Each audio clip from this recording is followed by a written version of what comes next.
యేసయ్య ఇచ్చే ఆశీర్వాదాలు కావాలా? నీకెవరు కావాలి? యేసయ్య ఇచ్చే ఆశీర్వాదాలు కావాలా, లేదంటే ఆశీర్వాదాలు ఇచ్చే యేసయ్య కావాలా? మాట ఒకటే, ఆశీర్వాదాలు ఇచ్చే యేసయ్య కావాలా? యేసయ్య ఇచ్చే ఆశీర్వాదాలు కావాలా? అసలు ఏం కావాలి? మాకు ఆశీర్వాదాలే కావాలయ్యా. ఏంటన్నా పోనీ, ఏం కావాలి? ఆశీర్వాదాలు కావాలా? ఆశీర్వాదాలు కావాలా? ఆశీర్వాదాలు కావాలా? ఆశీర్వాదాలు కావాలా? కాబట్టి దేవుని వాక్యం దగ్గర మనం సాక్ష్యం చెప్పడం చాలా చాలా సంతోషం. ప్రతి విషయంలో కూడా మనం సాక్ష్యాలు పంచుకోవాలి. మన సాక్ష్యాలు దేవునికి మహిమకరంగా ఉండాలి. హల్లెలూయా, హల్లెలూయా. సంఘంలో పాట పాడుతున్నా, సంఘంలో నిలబడి ఏది చేసినా అది దేవునికి మహిమ రావాలే కానీ మనుషులకు ఎక్కడ కూడా మహిమ ఘనత అనేది రాకూడదు. ఏ వ్యక్తి ఇక్కడ నిలబడినా ఆయన సేవకుడే కావచ్చు, పెద్దే కావచ్చు, పరిచారకులే కావచ్చు, ఎవరు నిలబడినా దేవునికి మాత్రమే మహిమ రావాలి కానీ మరి ఎవరికి కూడా ఆయన మహిమను మనము ఆపాదించకూడదు. సంతోషం ప్రియులారా, పోయిన బలారాధన నుంచి దేవుడి బలారాధన వరకు మన సంఘాన్ని కాపాడి రక్షించారు. తన యొక్క చాటున మనం భద్రపరిచారు. పోయిన ఆదివారం మనం ఒక వాక్య భాగాన్ని ధ్యానం చేసుకున్నాం. ఎవరైనా చూడమని చెబుతారా? ఇది మాత్రం చెప్పలేదు. నాకు ఆశీర్వాదాల సంగతి అడిగితే పదే చెప్తారు అందరూ. పోయిన ఆదివారం మనం ఏ వాక్యం ధ్యానం చేసుకున్నాం? దావీదుకి ఏడవటానికి శక్తి లేదంట. సమయాలు మొదటి గ్రంథం 30వ అధ్యాయం 4వ వచనం. ఇక ఏడ్చుటకు శక్తి లేకపోవునంతగా బిగ్గరగా దావీదు ఏడ్చాడు. ఎందుకు ఏడ్చాడు దావీదు అంటే, దావీదు సిక్లగుకు వచ్చేసరికి అమాలేకీయులు అనబడినటువంటి శత్రువులు దావీదు దేశం మీద, ప్రాంతం మీదకి వారు దండెత్తుకొచ్చి దావీదు భార్య బిడ్డలను, దావీదు సైన్యంలో ఉన్నటువంటి పనివారిని, దావీదు కలిగి ఉన్నటువంటి వాటినన్నింటినీ కూడా వారు దోచుకొని వెళ్ళిపోయారు, దొంగిలించుకొని వెళ్ళిపోయారు. ఆ సమయంలో తన వారు లేకపోవడం దావీదు చూసి దావీదు బిగ్గరగా ఏడుస్తూ వచ్చినట్లుగా మనం చూస్తున్నాం. పిల్లరా, దావీదు పోగొట్టుకున్న దాన్ని దావీదు ఎలాగా తిరిగి సంపాదించుకున్నాడు? అసలు ఎందుకే దావీదు ఏమి పోగొట్టుకున్నాడు అని మనం వాక్య భాగంలో ఆలోచించినప్పుడు పోయిన వారం ఒక చక్కని మాట మనం ధ్యానం చేశాం. ఏం పోగొట్టుకున్నాడు దావీదు అంటే, మొదటి మాటను తన కుటుంబాన్ని పోగొట్టుకున్నాడు. ఎవరి పిల్లల్ని వాళ్ళ దగ్గర కూర్చోబెట్టుకోండి. దేవుడు మన మధ్య ఉన్నాడు, మనందరం బయలు కలిగి ఉంటాం, దేవునికి మహిమ.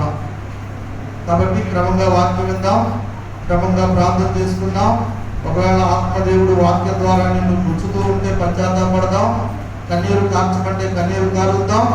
ఆయన యొక్క శరీరము, ఆయన యొక్క రక్తానికి మనం సమర్పిద్దాం. కాబట్టి దావీదు ఏం పోగొట్టుకున్నాడు అనేసి అంటే, మొదటి మాట మనం ధ్యానం చేసాం, దావీదు తన కుటుంబాన్ని పోగొట్టుకున్నాడు. వీళ్ళరా, ఈ దినాన మనం కూడా మన కుటుంబంలో అనేక మందిని మనం పోగొట్టుకున్నాం. ఎలా పోగొట్టుకున్నామంటే, మన కుటుంబంలో చాలా మందికి రక్షణ లేదు. మన రక్ష సంబంధికులు కావచ్చు, మన తోడపుచ్చిన వాళ్ళు అనేక మంది ప్రభువు నమ్ముకుని వారు ఉన్నారు, పాపానికి లోకానికి గురైపోయిన వారు ఉన్నారు. వారిని మనం పోగొట్టుకున్నాం. వాస్తవంగా ప్రభు చెబుతున్నాడు, వారిని మనం సంపాదించాలి అని ప్రభు మనం సంపాదించుకున్నాడు. హల్లెలూయా. నీవు నీ వారిని, నీ కుటుంబాన్ని సంపాదించుకోవాలి అని ప్రభు నిన్ను సంపాదించుకున్నాడు. నిన్ను ఎలా సంపాదించుకున్నాడు ప్రభు అంటే, విలువైనటువంటి రక్తాన్ని అర్పించాడు. హల్లెలూయా. కాబట్టి దావీదు ఎవరిని పోగొట్టుకున్నాడు? కుటుంబాన్ని పోగొట్టుకున్నాడు. ఒక చక్కని ఉదాహరణ మనం చూసాం. న్యాయాధిపతుల గ్రంథంలో బిలాము అనే ఒక ప్రవక్త ఇశ్రాయేల్ ప్రజలకు ఒక తండ్రిలాగా ఉండవలసిన వాడు, ఇశ్రాయేల్ ప్రజలకు ఒక నాయకుడిలాగా నడిపించవలసిన వాడు, ఇశ్రాయేల్ ప్రజలకు న్యాయం చెప్పవలసినటువంటి ఒక న్యాయాధిపతి, తండ్రి స్థానంలో కూర్చున్నటువంటి ఆ యొక్క బిలాము అనేటువంటి ప్రవక్త తను ద్రవ్యానికి లేక డబ్బు వ్యాపారంలో పడిపోయిన వాడై ఏం చేశాడయ్యా అంటే, బాలాకు రాజు దగ్గరికి వెళ్ళి ఆలోచన చెప్పి తన యొక్క ప్రజలైనటువంటి మోయాబీయులతో వాళ్ళని రెచ్చగొట్టి ఇశ్రాయేలు ప్రజలు పాపం చేయడానికి కారణమయ్యాడంట. తన కుటుంబాన్ని కాపాడవలసినటువంటి ఒక ప్రవక్త తన కుటుంబ చచ్చిపోవడానికి కారణమయ్యాడు. డబ్బుకి ధనానికి ఆశపడినటువంటి ప్రవక్త, ఇతన్ని అబద్ధ ప్రవక్త అని కూడా చెప్పబడుతూ ఉంది.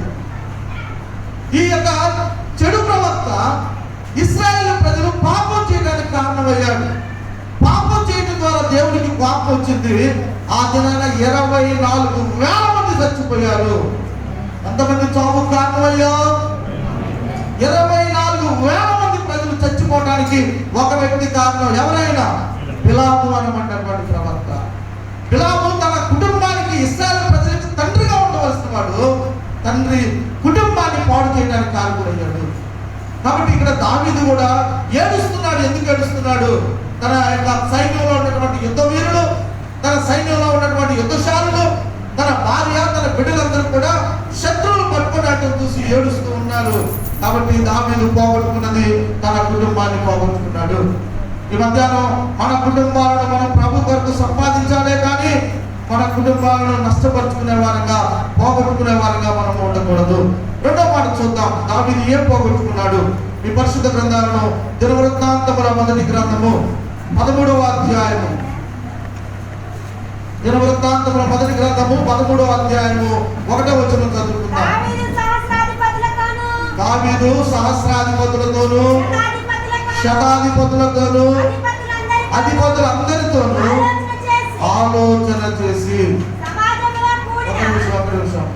దావీదు ఒక దినాన తన సామ్రాజ్యంలో ఉన్నటువంటి సహస్రాధిపతులను, శతాధిపతులను, అధికారులందరినీ కూడబెట్టి వారందరితో ఒక మీటింగ్ ఏర్పాటు చేసి దావీదు అంటే వాళ్ళందరితో కలిసి ఆలోచన చేస్తున్నాడంట. ఏంటి ఆలోచన అంటే, ఆ సమాజంగా కూడిన ఇశ్రాయేలు అందరితో ఇలాగ సెలవించాడు. ఏమని సెలవించాడు? ఈ యోచన మీ దృష్టికి అనుకూలమై మన దేవుడైన యెహోవా వలన కలిగిన ఎడల ఇశ్రాయేలుల నివాస ప్రదేశం అంతటా శేషించిన మన సహోదరులను తమ పట్టణంలోను యాజకులను లేవీయులను కూడుకున్నట్లు వారి యొద్దకు పంపి, వినాలి ఈ మాట, చాలా ప్రాముఖ్యమైన మాట. మన దేవుని మందసమును మరలా మన యొద్దకు కొనియొత్తము రండి.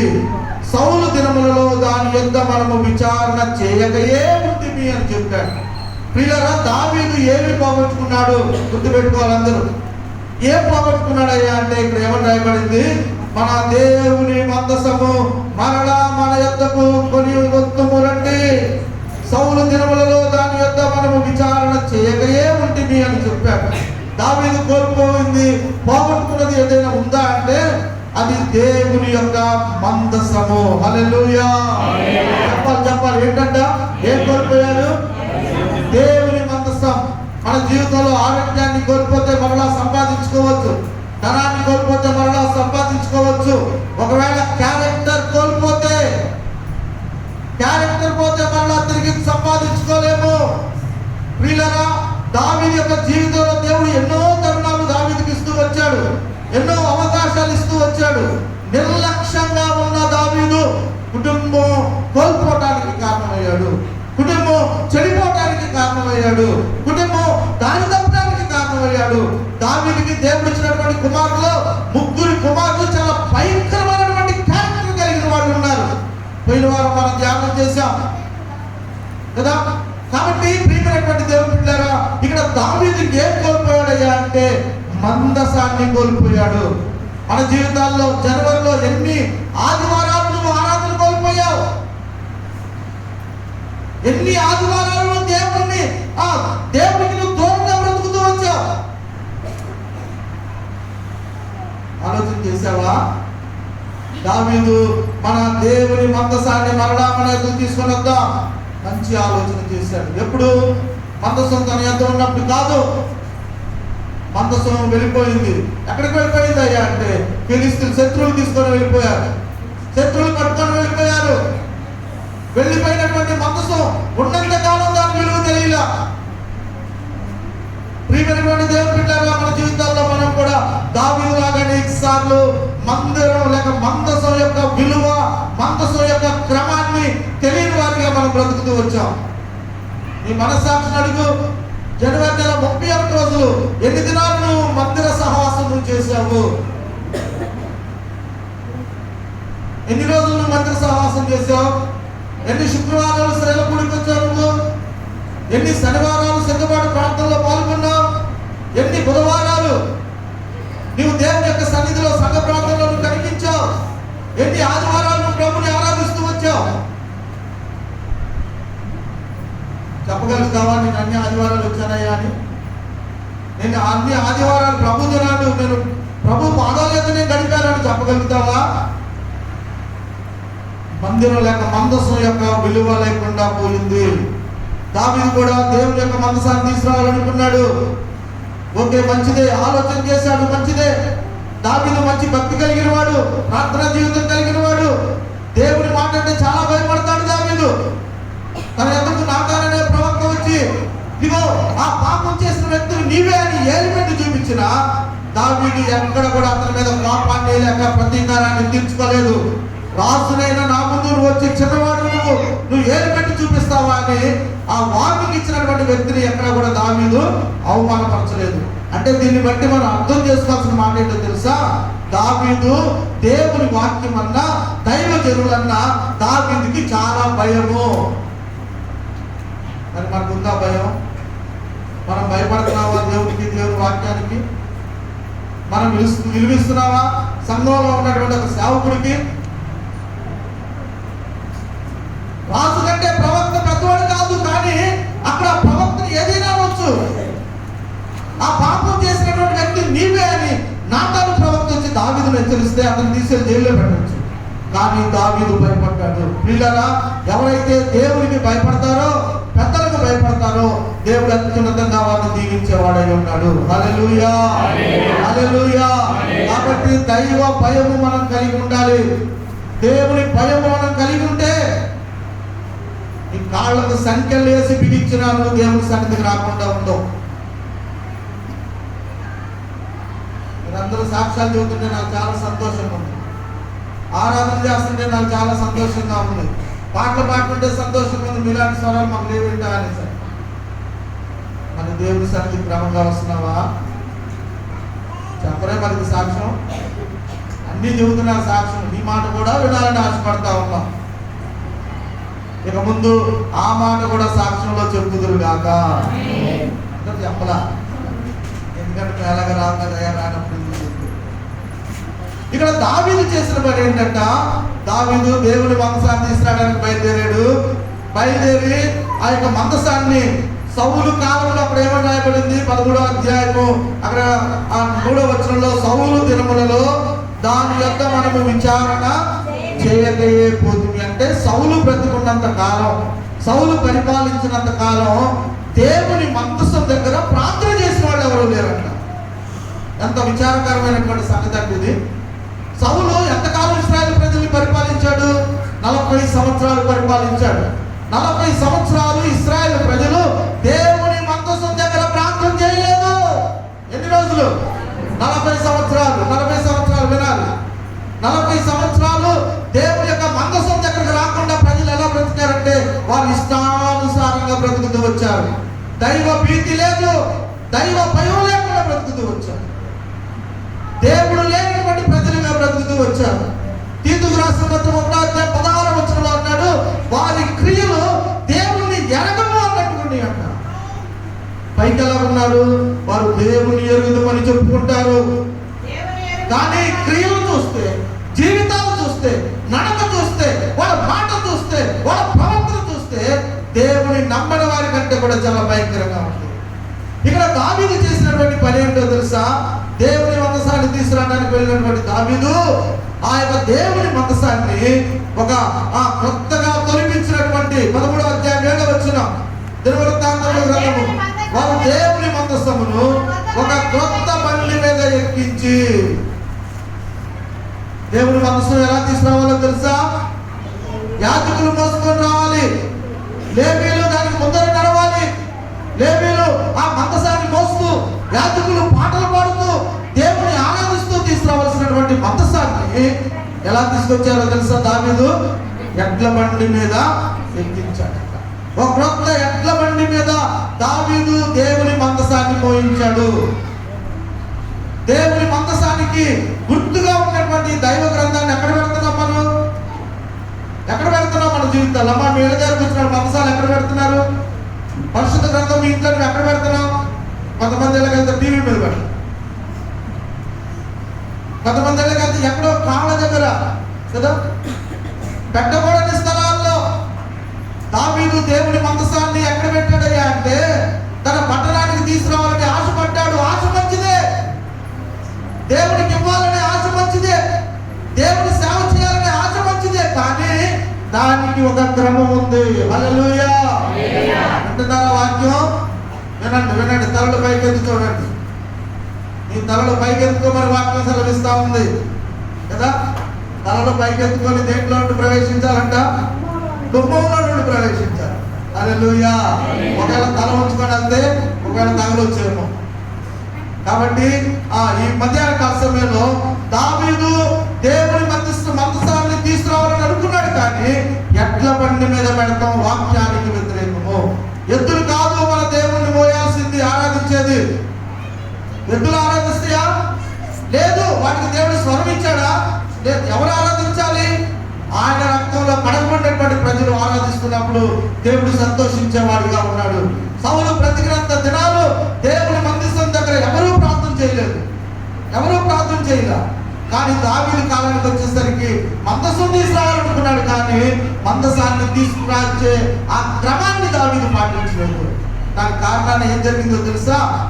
ఆ తర్వాత వచ్చిన చూసినప్పుడు ఆ ఎద్దుల బండిని తోలుతున్నటువంటి ఒక వ్యక్తి ఉన్నాడు.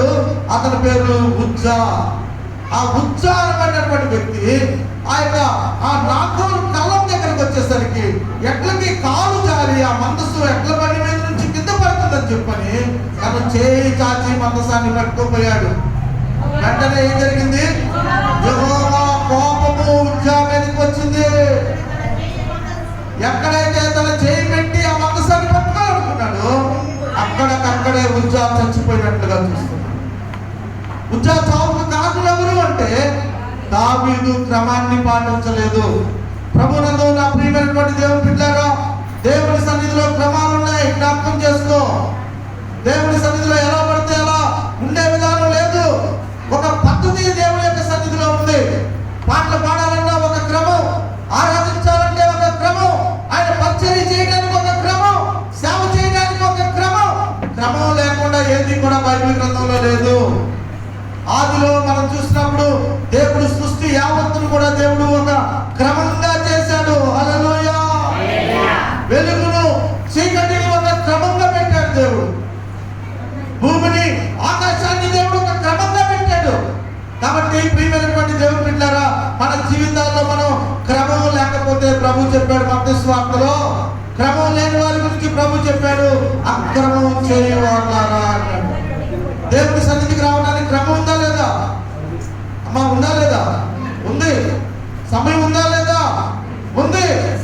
దేవుని ఇంటికి రావడానికి క్రమం ఉంది, ఆరాధన చేయడానికి క్రమం ఉంది, ప్రార్థన చేయడానికి క్రమం ఉంది, ఆఖరికి నువ్వు ఇవ్వడానికి కూడా క్రమాన్ని దేవుడు పెట్టాడు. హల్లెలూయా. హల్లెలూయా. ఏ పోరాటం చేయాలన్నా దేవుడు ఒక క్రమాన్ని పెట్టాడు. అందుకనే అపొస్తలుడైన పౌలు తిమోతి భక్తుడు చెప్పాడు, తిమోతి ఒక క్రమం ప్రకారంగా నువ్వు సేవ చేయాలి అని చెప్పాడు. హల్లెలూయా. హల్లెలూయా. దేవుని ఇంటిలో కూర్చోడానికి కూడా క్రమం ఉంది. ఎక్కడ పడితే అక్కడ కూర్చోకూడదు, ఎలా పడితే అలా కూర్చోకూడదు. గుర్తుపెట్టుకోండి, దేవుని ఇంటిలో క్రమం ఉంది. కాలు మీద కాలేసుకొని కూర్చోవచ్చా? కాళ్ళు కూడా కూర్చోవచ్చా? స్త్రీలు సంఘంలో ముసుగేసుకోకుండా కూర్చోవచ్చా? కూర్చోకూడదు. ఇది నా మాట కాదు, పౌలు గారు కొరింథీ సంఘంతో చెప్పాడు. కొరింథీ సంఘంతో చెప్పాడు కాబట్టి అది నేను పాటిస్తాను. మరి నువ్వు పాటిస్తావా? పాటించాలి. ప్రభుని ప్రేమించే వారు ఎవరైనా సరే పాటించాలి. బబులోను దేశంలో దానియేలు అనే ఒక మహాశయుడు దైనందిన జీవితంలో ముమ్మారు మోకరించి ప్రార్థన చేసేవాడు. ఒక క్రమం, ఒక క్రమం. ముమ్మారు మోకరించి ప్రార్థన చేసేవాడు. క్రమం ఉంది. క్రమం లేని చోట గందరగోళం ఉంటుంది. జ్ఞాపకం చేసుకోండి. క్రమం లేని చోట పాపం ఉంటుంది. భక్తుడైనటువంటి ఏలీ చచ్చిపోయిన తర్వాత ఏలీ కుమారుడైన వాళ్ళిద్దరు సేవకులు అయ్యారు, యాజకులు అయ్యారు. మా నాన్న సత్యమైన తర్వాత మేమే యాజకులు, మేమే పాస్టర్లు అని చెప్పారు. వాళ్ళు క్రమాన్ని తప్పించి సేవ చేశారు. పాత నిబంధన కాలంలో వీళ్ళలో వినండి, పాత నిబంధన కాలంలో వంశపారంపర్యంగా సేవ చేశారు. నేను, నా తర్వాత నా కొడుకు, వాడి తర్వాత వాడి కొడుకు, అలా ఒక ఇంటి వారే పరిచర్య యాజకత్వాలు చేస్తూ వచ్చారు. కొత్త నిబంధనకు వచ్చేసరికి యేసుక్రీస్తు వారు కొట్టి వేశారు దాన్ని. పాత నిబంధన కాలంలో ఒక యాజకుని కుటుంబంలో నుండే సేవ చేసే వాళ్ళకి వచ్చారు. కొత్త నిబంధన కాలానికి వచ్చేసరికి యేసుక్రీస్తు వారు అందరినీ పక్కన కూర్చోబెట్టి చేపలు పట్టుకున్న వారికి సేవ చేసే భాగ్యాన్ని ఇచ్చాడు. హల్లెలూయా, హల్లెలూయా. చేపలు పట్టుకున్న వారిని తీసుకొచ్చాడు. బట్టలు కట్టుకోవడం చేత కాదు, నాకు తెలియదు, జ్ఞానం లేదు, భాష శుద్ధి లేదు, అలాంటి వాడిని తీసుకొచ్చి దేవుడు సంఘాన్ని కట్టాడు. కొత్త నిబంధన కాలంలో నేను తర్వాత మా అబ్బాయి కాదు సేవ చేయాల్సింది.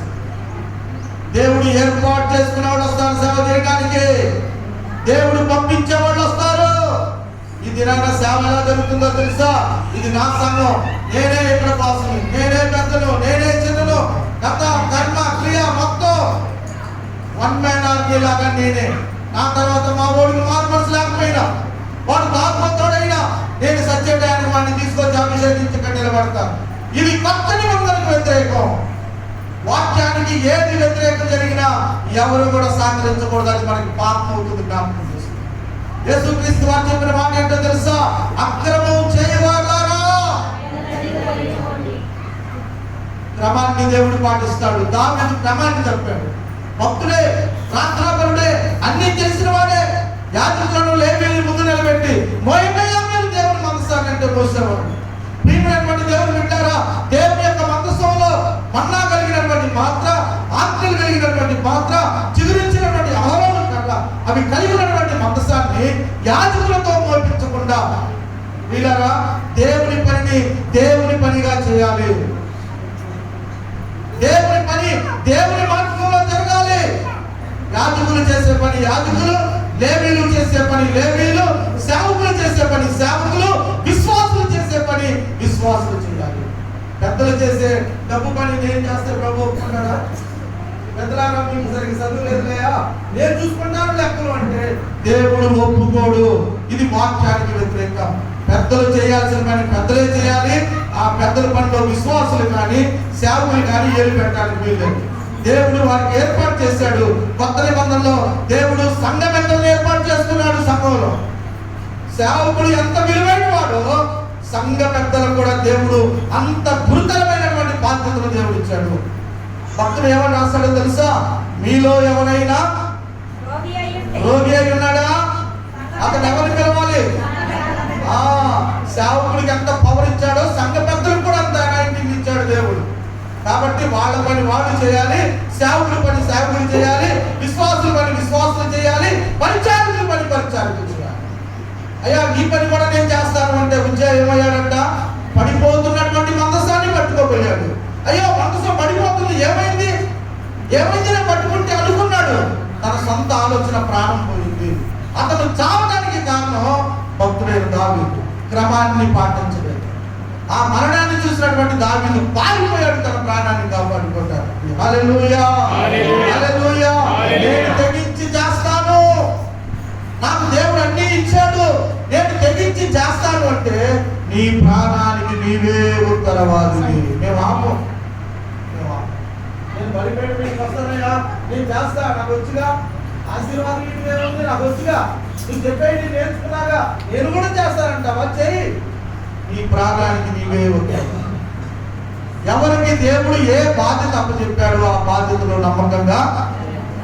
కాబట్టి ఇంకా దేవుని బిడ్డలారా మనం జ్ఞాపకం చేసుకున్నప్పుడు మనం ఆరాధన ద్వారా క్రమం ఉంది. 10 గంటల నుంచి 11 గంటల వరకు మనం పాటలు పాడతాం, ఆరాధిస్తాం ప్రభు ఇంట్లో ప్రభుని. అది ఏంటంటే స్తుతిస్తాం, పరిశుద్ధులు దేవుని ఆరాధిస్తారు. తర్వాత కీర్తన భాగాన్ని మనం ధ్యానం చేసుకుంటాం, వాక్య భాగాన్ని మనం వింటాం, ప్రభు మనతో మాట్లాడుతున్నప్పుడు సరి చేసుకుంటాం. ఇది ఒక క్రమాన్ని దేవుడు మనకి. ఎవరు క్రమం తప్పినా దేవుడు క్రమాన్ని తప్పేవాడు. ఎవడైనా నీ బోధన తేక నీ ఎద్దకు వచ్చిన యెడల వాడిని మీ ఇంట చేర్చుకోవద్దు. ఏం తీసుకురావద్దన్నాడయ్యా? ఏం తీసుకురావద్దన్నాడు? ఎవడైనా ఏ బోధ చెప్పండి, ఎవరైనా ఏ బోధ? అబద్ధ బోధ. అబద్ధ బోధలు ఈ దినాన ఎక్కువైపోయింది. ఒరిజినల్ బంగారాల కంటే డూప్లికేట్ బంగారాలు ఎక్కువగా తెలుస్తా ఉన్నాయి, ప్రజల్ని ఆకర్షిస్తా ఉన్నాయి, దారి తప్పిస్తా ఉన్నాయి. రండి, మీకు ఎందుకు 7 వారాలు వచ్చేసాయి, విజయవాడలో మీటింగ్ పెడతాం జరుగుతుంది. దారి తప్పిపోతున్నారు ఈ దినాన చాలా మంది. పిల్లరా, నీవు నిలబడుతున్నానని చెప్తున్నటువంటి నీవు పడిపోకుండా జాగ్రత్త తీసుకోమన్నాడు. ఎవరు చూడాలి? నువ్వు పడకుండా నిన్ను నీవే చూసుకోవాలి. అందుకనే లోకంలో అబద్ధ బోధలు వచ్చేసాయి, ఆకర్షణ వచ్చేసాయి కదా. ఆ దినాల్లో మాయలు చేసేవాడు కదా, హిప్నాటిజం చేసేవాడు. వాడు ఈ పుష్పాన్ని అలాగే పాములా చేసేవాడు. ఈ దినాన్ని కూడా దేవుని పని కలుషితం అయిపోయింది. ఈ దినానే కాదు, బైబిల్ కాలం నుంచి అబద్ధ బోధకులు లోకంలో తయారైపోయారు. ఏది సత్యమైనదో, ఏది మాన్యత అయినదో, ఏది యథార్థమైనదో, ఏది ఒరిజినల్, ఏది డూప్లికేటో వివేచించమని దేవుడు చెప్పాడు. సమస్తాన్ని పరిశీలించి మేలైన దానిని చేపట్టాలి. ఏదయ్యా మేము అన్ని నమ్ముతాం గొర్రెలాగా అంటే వాళ్ళని ఎంత చేర్చుకోవద్దు. వాళ్ళకి శుభం అంటే వందనాలని కూడా చెప్పకూడదు. ఏం చెప్పద్దు? చెప్పాలి. కొంతమంది మాట్లాడుతున్నా ఏం చెప్పద్దంట? నేను మీ పేర్లు పిలిస్తే చెప్పేటట్టు ఉన్నారు. ఎన్నిలే పేర్లు పిలిచేది బలారాల టైం అవుతుంది కదా. నేను అనుకుంటున్నా ఆ పేరు చూస్తేనే నేను సమాధానం చూద్దాం. వాళ్ళకి శుభమని కూడా చెప్పకూడదు, వందనాలని కూడా చెప్పకూడదు.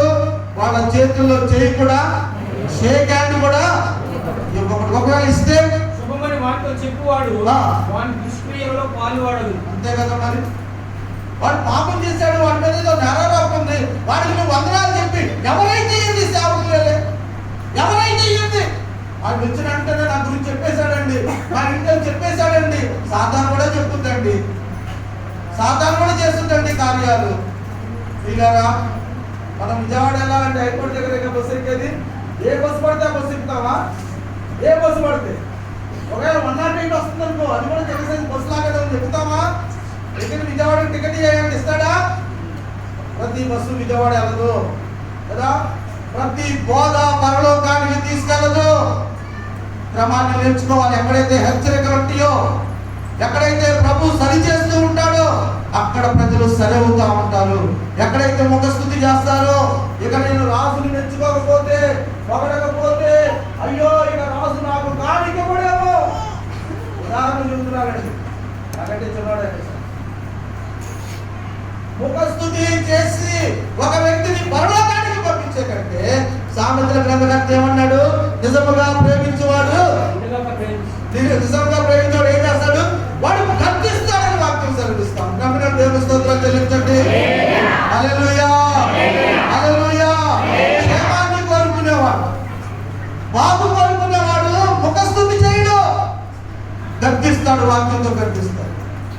వాక్య గర్తింపు కాకరకాయ చేతిగా ఉంటుంది, గుర్తుపెట్టుకో. కానీ తిన్న తర్వాత అది ఆరోగ్యానికి మేలు చేస్తుంది. నీకు రకరకాల బిస్కెట్లు, చాక్లెట్లు పెడితే అది కడుపులోకి వెళ్ళిన తర్వాత అనారోగ్యాన్ని తీసుకొస్తుంది. కాబట్టి మీ ప్రాణానికి మీరే ఉత్తరవాళ్ళు. యేసయ్య చెప్పిన మాట ఏంటో తెలుసా? మొదట మీరు ఆయన నీతిని, రాజ్యాన్ని వెతకండి, అప్పుడు అవన్నీ కూడా మీకు అనుగ్రహించబడుతుంది. ఏంటి క్రమం? ముందుగా ఆయన సేవ చేయడం క్రమం. ఏంటి క్రమం? ఆయన పరిచర్య జరిగించడం క్రమం, ఆయన మాట వినడం క్రమం. దావీదు ఏం కోల్పోయాడు తన జీవితంలో అంటే? క్రమాన్ని కోల్పోయాడు. ప్రియమైనటువంటి దేవుడు బిడ్డారా, ఇశ్రాయేలు ప్రజలు కూడా అరణ్యంలో వారు ప్రయాణించేటప్పుడు వారు అరణ్యంలో గుడారాన్ని ఇచ్చినప్పుడు దేవుడు ఒక క్రమాన్ని చెప్పాడు. ఏ క్రమం చెప్పాడో తెలుసా? ఇశ్రాయేలు ప్రజలారా, మీరు ఈ యొక్క గుడారానికి, దేవుని గుడారానికి చుట్టూ క్రమం చొప్పున మీరు గుడారాలు వేసుకోమని చెప్పాడు. సంఖ్యాకాండంలో ఎంతమంది అంటే మీరు గుడారాలు వేసుకోవడానికి వీల్లేదు. కాబట్టి దేవుని మందిరంలో ఆయన్ని ఆరాధిస్తున్నటువంటి ఆయన ప్రజలు అయినటువంటి మనము క్రమం ఉండాలి. మన ఇంట్లో క్రమం ఉందా లేదా? అమ్మా, ఇంటి దగ్గర క్రమం ఉందా లేదా? నేను ఇలా చెప్పాను, ఏమవుతామండి? ఎవరైనా మంచం దగ్గర పొయ్యి పెట్టుకుంటున్నారా? లేదు కదా. పొయ్యి పెట్టే దగ్గర పొయ్యి పెడతాం, ఫ్రిడ్జ్ పెట్టే దగ్గర ఫ్రిడ్జ్ పెడతాం, టీవీ తీసుకొని గ్యాస్ పై దగ్గర పెడతావా? ఎందుకు? ఒక క్రమం ఉందండి మా ఇంట్లో. మేము ఏ వస్తువుని ఎక్కడ పెట్టాలో అక్కడ పెడతాం. మన వృత్తిలో క్రమం ఉందా? క్రమం ఉంది. వృత్తి అంటే మనం చేసే పనుల్లో క్రమానికి, సమయానికి మనం వెళ్తాం. మరి దేవుని ఇంటిలో క్రమం అవసరం లేదా? దైవిక మార్గంలో క్రమం ఉందా? ఏలీ కుమారుడైన హొఫ్నీ ఫినెహాసులు దేవుని ఇంటిలో క్రమం లేకుండా బ్రతికాడు. ప్రజలంతా దేవునికి బలి ఇవ్వడానికి శ్రేష్టమైన మాంసపు జబ్బలను తీసుకొస్తే వీళ్ళు ఏం చేశారో తెలుసా? మంచి మంచి మాంసం మొక్కలను తీసుకొని ప్రజలు ఎందుకు తీసుకొచ్చారు? ప్రజలు ఎందుకు కానికిస్తున్నారు? దేవునికి ఆయన పని జరగడానికి ఇస్తే వీళ్ళు ఏం చేశారంట? వీళ్ళకి కావాల్సింది అంత మాత్రమేనా?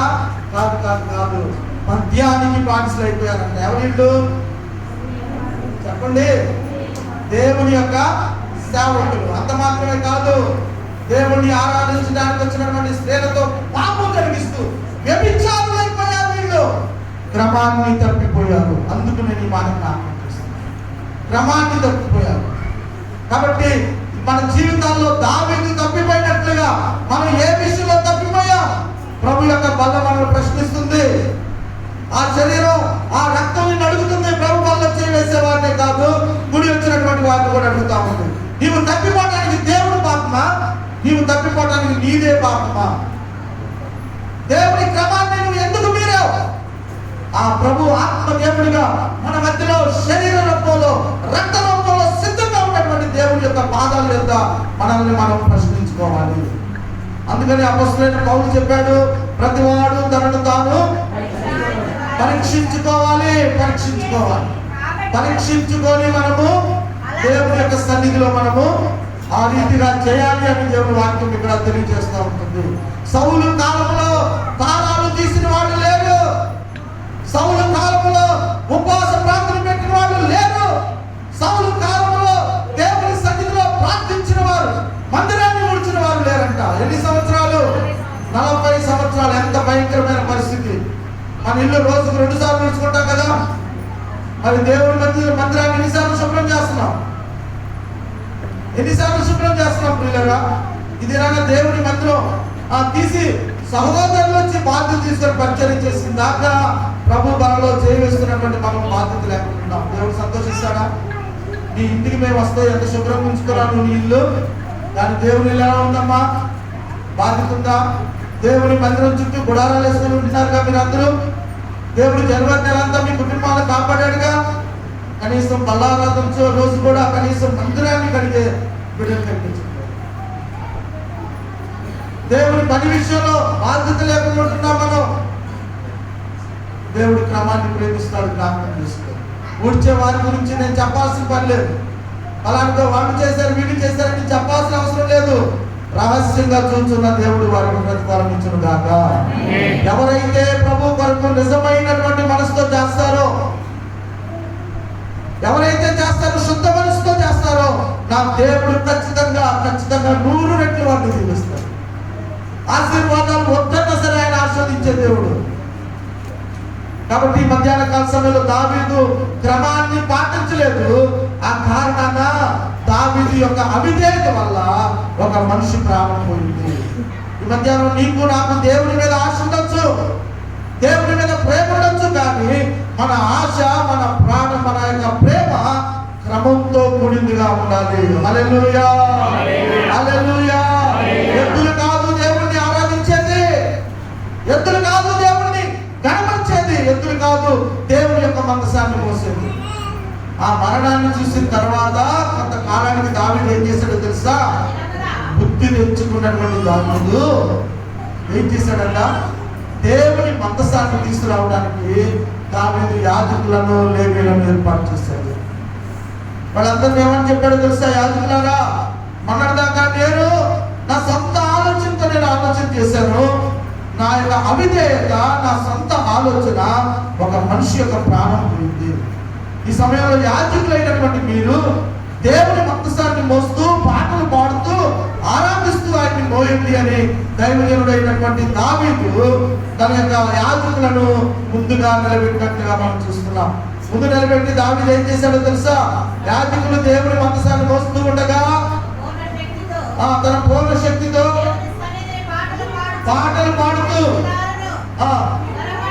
స్వరమండలమును తమ్ములను తాళమును వాయిస్తూ కంటిన్యూ చేయండి. వారు వచ్చినప్పుడు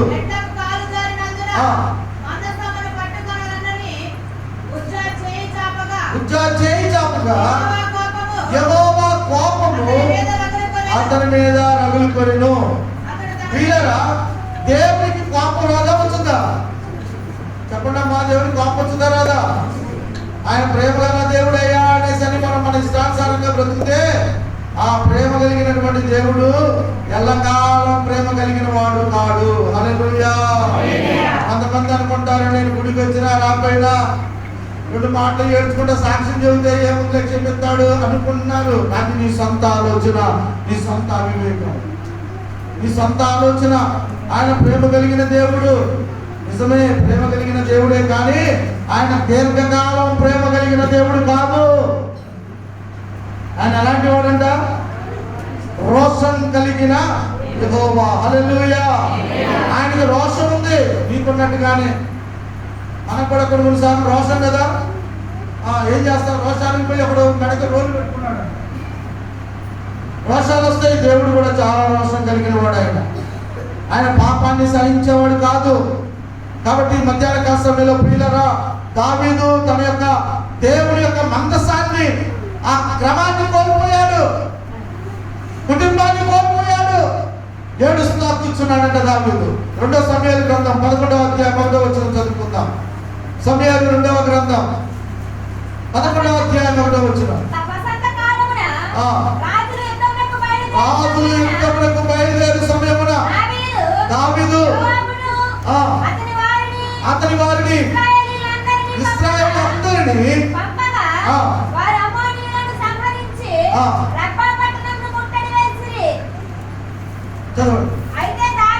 అయితే దావీదు ఒకానొక దినమున దావీదు పడకల మీద నుండి లేచి రాజనగరం మిద్ది మీద నడుచుచు చాలండి అందరికి అర్థమైంది కదా ఉపమానం అంతా. అది వసంతకాలం. రాజులు యుద్ధం చేయడానికి వారి సైన్యాన్ని, రౌతులను సిద్ధపరచుకొని, గుర్రములను సిద్ధపరచుకొని వారి దేశాన్ని కాపాడుకోవడానికి తమ భార్య